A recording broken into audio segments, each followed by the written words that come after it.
Mike was known for the intensity of his persona on Fight Night, the electric crackle that seemed to be going through his body and his brain as he approached the ring, and the Mike Tyson in Memphis seemed docile. Oh, he's doing a good job. He's got heart. You can't take that.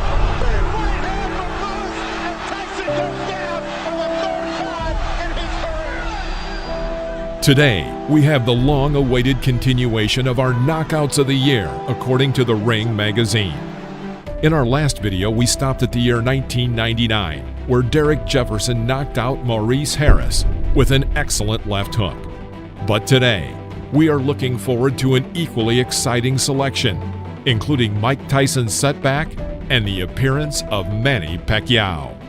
So turn up the volume, press the like button, and stay tuned at ringside.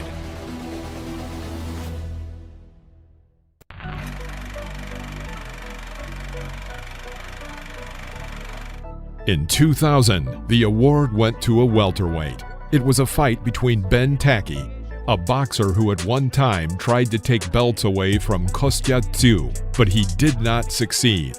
His rival was Roberto Garcia, who lost the IBF title to Diego Corrales in his last fight, suffering the first loss of his career. Obey my commands at all times. Any questions? Shake hands, good luck. Taki understands English a little bit. He doesn't speak it. All right, sense of urgency for Taki here in the 10th and final round. I know he doesn't understand that much English, but he understands boxing. What a shot! Down goes Garcia. And his hand hit the canvas. That's not good. This fight ended with a left hook performed by Taki, and was enough to become a Knockout of the Year, according to The Ring.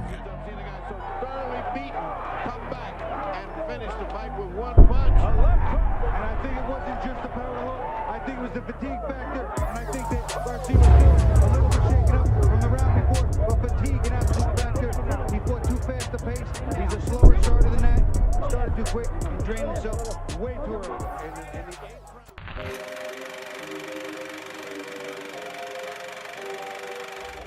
After a good warm-up, we turn to the legendary Thunder in Africa. That is what they called the first Lennox Lewis-Hasim Rahman fight in 2001. But this story would be incomplete without their rematch. So because of this, we will cover both of their confrontations. By 2001, Lennox owned 3 champion belts, the WBC, IBF, and IBO. And a battle against Mike Tyson loomed on the horizon. But Iron Mike failed a drug test after his duel with Andrew Golota, in which marijuana was detected in his blood. He received a 3-month suspension, and Lewis began to look for another opponent, so he would not remain idle. Then, Hasim Rahman, a boxer whom very few would have bet on, got his opportunity to fight with the powerful Briton, and the bets were 21-1 in favor of Lewis.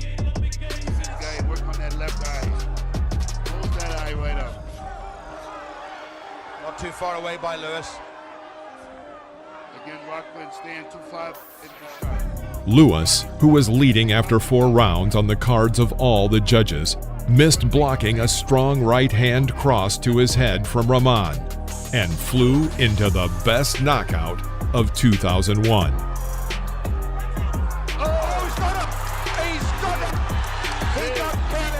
This became not only the upset of the year, but one of the biggest upsets in boxing history.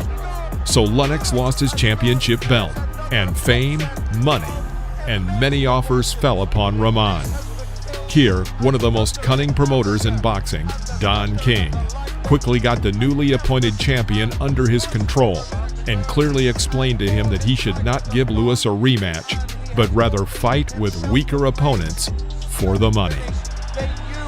About the wrap one right hand. They told him about it.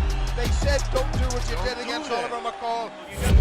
Then Lewis sued and achieved a rematch, which Rahman had to give him under the contract for their previous fight. Before the revenge match, passions were heated to the limit, and once the boxers even managed to get into a scuffle on a TV show. The second battle took place in November 2001, which was dubbed the final verdict. The chances of the former champion were now considered as 3-1 in his favor. But Lewis was so confident that he said the night before the fight that if he lost again, he would retire from boxing. Up here, they're good. Same thing with you. Punches here a little, trunks a little high. Punches here is good. Give me a good, clean fight. Obey my commands at all times. Remember, guys, I'm fair, but I'm firm. God bless you. God bless America. Close your mouth. So, baby, the weak punches, just keep your hands high. They're telling him not to counterpunch. It was a checkmate from Lennox, who read Rahman's moves and executed him with a crushing combination to the head. So the championship belts were returned to their previous owner. Has captured his revenge, and now it's Rahman complaining in the corner that he didn't get the full count. Hasim Rahman went on to lose again in his very next fight against Evander Holyfield.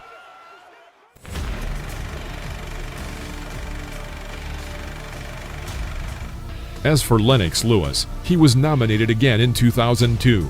It was another legendary meeting with the powerful Mike Tyson, about which most fans know in detail, and even more so remember the words of Tyson. I was going to rip his heart out. I'm the best ever. I'm the most brutal and vicious and most ruthless champion there's ever been. My style is impetuous. My defense is impregnable. And I'm just ferocious. I want your heart. I want to eat his children. Praise be to Allah. So despite all the people's love for the Iron Mike, sometimes he spoke and created problems for himself, but he will always be forgiven in the end. Tyson approached this fight with a very aggressive attitude and made a real mess at the press conference before the fight. According to Lennox, during the scuffle, Tyson bit his leg. It was like I'm all free for all.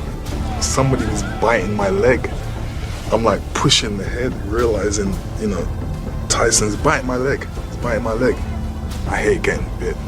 The ring called this altercation at the press conference an event of the year in boxing. As Tyson's late trainer Quasimodo had predicted they would. Big left hand by Tyson after the jab by Lewis. Tyson seems to be the aggressor of the two. Tyson's confidence ebbing. Lewis is correct with a right hand. Leads on Tyson, but Eddie Cotton says no knockdown. Coming, a technical mismatch. Lennox Lewis is content right now to just stay outside, and the man on the store wants him to finish this.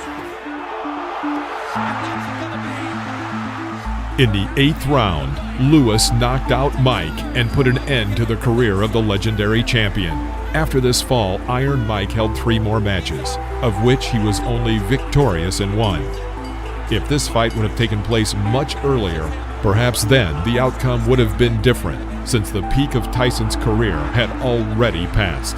But as it turned out, Lennox added Tyson to his list of boxing legends that he defeated, and established himself as one of the strongest heavyweights of his era and boxing in general.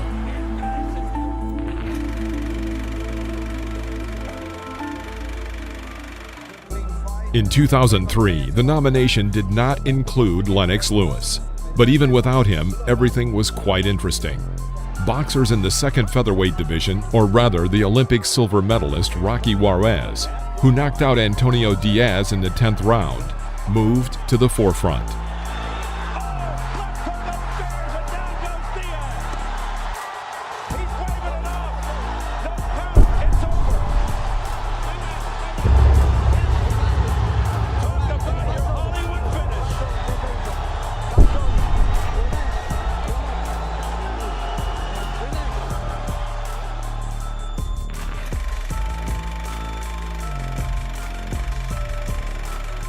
Next, we move on to another historic duel. At stake were 5 championship belts at once. This was the second meeting of Roy Jones Jr. and Antonio Tarver. In the ambiguous first match, Jones won by the decision of the judges, though many experts believe that the fight should have ended in a draw, rather than a Jones victory. Tarver himself claimed that he won the match and was robbed. It's interesting. I'm watching Tarver. He seems to still be giving Roy problems. Roy has not found a way still to get a sustained attack against him. In the rematch, Antonio inflicted a crushing left hook and finished the champion in the second round. He went down in boxing history as the first to knock out Jones, and soon beat Roy again by the decision of the judges. And this puts an end to the confrontation against the legendary world champion. There's a fight between supporters in the ring, and our cameraman, Gordy Sager's gone down. Jim, the action has been quelled in the ring. I'm not really sure what was going on, but I know that Gordy Sager, our cameraman, went down and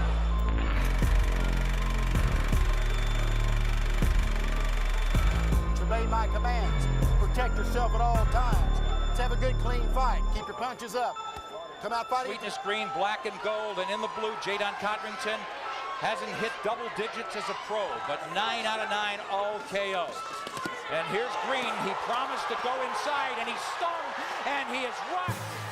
In this fight, it took Alan Green just 18 seconds to knock out Jadon Codrington in 2005 and pick up the Knockout of the Year award according to The Ring. Judging by the actions of the doctors attending Codrington, Jadon had received quite the beating. After the fight in the ring, a sudden brawl broke out, and the police quickly resolved the situation.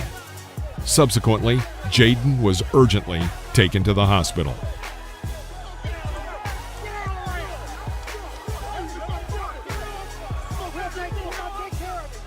Chaos, they need the doctors there, and they're getting them and attending them to Jadon Codrington.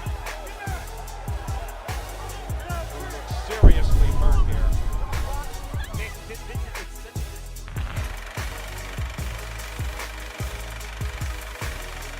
Sometimes the guy starts a left hook to the body, and the way that the opponent blocks it pushes the hand down. Beautiful. There is the knockout. Our next fight ended with a left hook. It was a battle between Calvin Brock and Zuri Lawrence, a unique heavyweight who won 24 victories in his career, and yet was unable to knock anyone out, winning only by points. In this battle, it was Zuri who fell into the best knockout of 2006. Great one-punch knockout.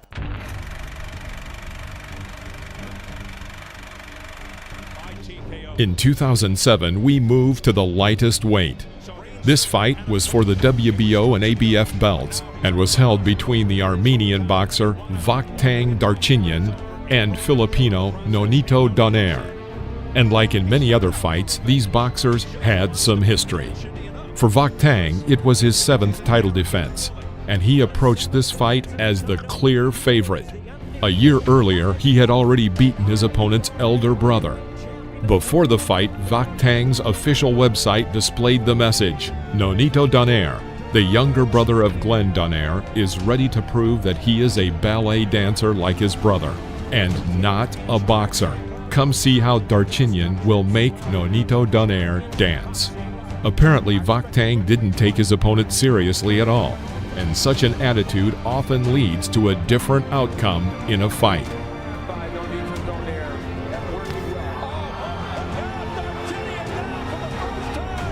In the 5th round, Nonito crept up and pulled the champion into himself and met him with a left hook, which crushed the champion and sent him into a beautiful knockout. In addition to the Knockout of the Year, this finish was recognized as Upset of the Year. 6 years later, a rematch took place in which the Filipino again beat Vakhtang.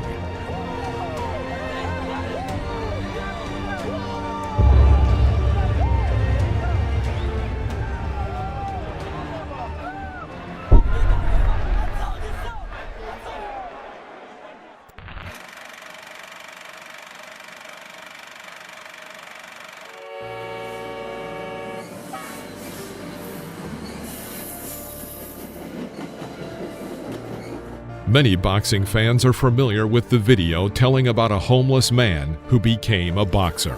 If anyone is unfamiliar with him, his name is Edison Miranda, nicknamed Pantera, and it was one of his fights that was nominated in 2008. It was an ordinary fight against an unknown boxer, David Banks, in the light heavyweight division. Was shot and killed before he was born. in the gym, work, and work. This is the key. Yes, it's not just talent. Exactly. Jean Pascal with us ringside here. Round number 3, Edison Miranda against David Banks. Edison Miranda potentially Pascal's next opponent. There's a big right hand. Holy cow! David Banks is halfway out of the ring.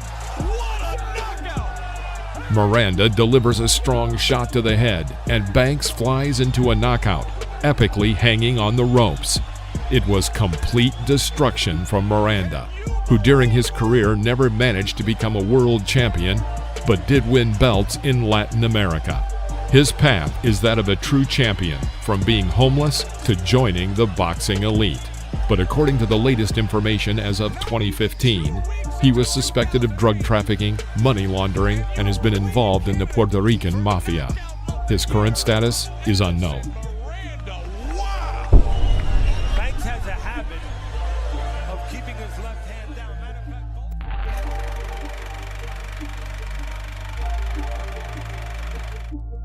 On the evening of May 2, 2009, boxing legend Manny Pacquiao and Briton Ricky Hatton, who owned the IBO Junior welterweight title, met in the ring. Before the fight, Hatton talked about Manny's versatility, but also about the fact that in this weight category, Pacquiao did not shine. To which Manny's trainer, Freddie Roach, answered that Hatton wouldn't even last until round 4. The fight itself was treated as a battle between the West and the East. I want to caution you to keep the fight clean at all times, protect yourself at all times, and when I say you must obey, good luck, touch up. Lands a hard body shot. But Ricky isn't moving his head too much still. His head is still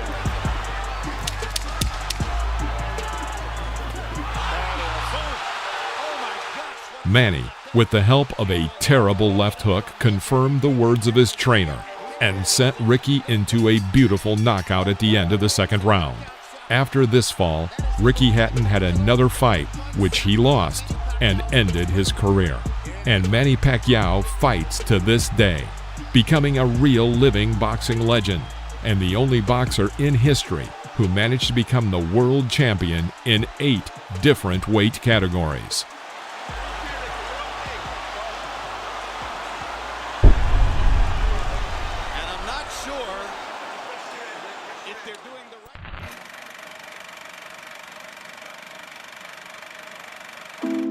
And the final match, the long-awaited revenge between Sergio Martinez and Paul Williams, which took place on November 20th, 2010 in Atlantic City, New Jersey, USA.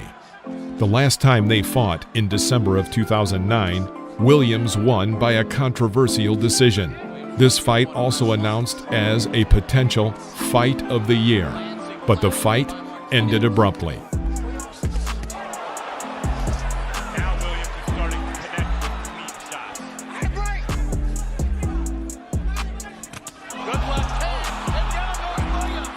In the second round, Sergio hits with a left hook.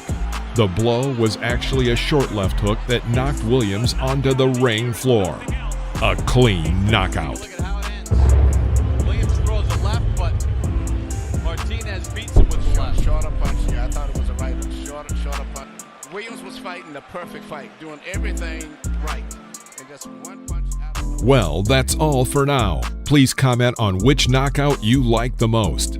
Like and subscribe to the channel if you enjoy these videos. And we'll see you next time on the World of Boxing.